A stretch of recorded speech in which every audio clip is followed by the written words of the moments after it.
Hello and welcome to my channel. I'm the Sports Guru 716 and I hope you enjoyed today's episode. In this episode I will cover the 2016 Sprint Cup season and preview Richard Childress Racing. They have a trio of drivers and one did make the chase, so this will be interesting. Austin Dillon driving the Fame 3 car. He is still trying to find his way in the Cup Series. He has found his way in Xfinity and trucks. It took him 2 years in both. He didn't have that magic in the Cup Series 2 years later because he didn't even get into the top 20 last season. However, Cup is a little bit more difficult than Xfinity and trucks, so it's to be expected.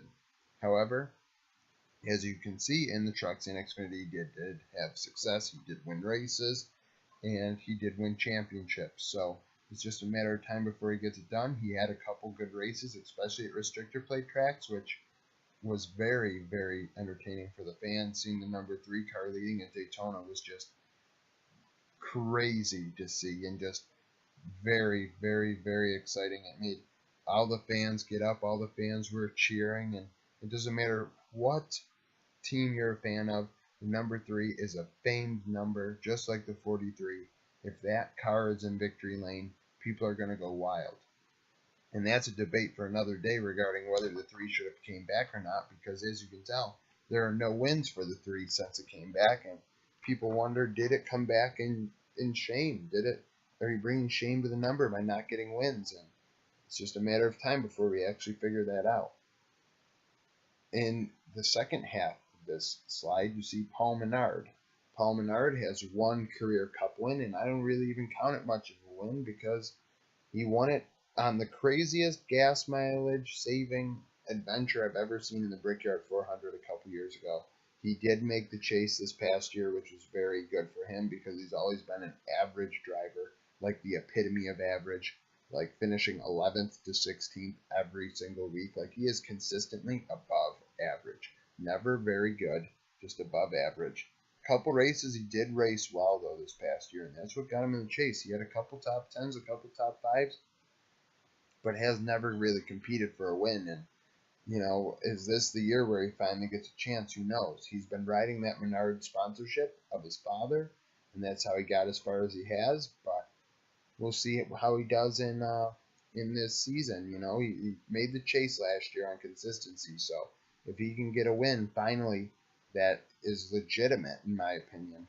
We may see another RCR car in the chase. With the last RCR driver, and probably the best of the 3, is Ryan Newman, a driver that has seen many successes at the Cup level with Penske and RCR, as well as Stewart-Haas.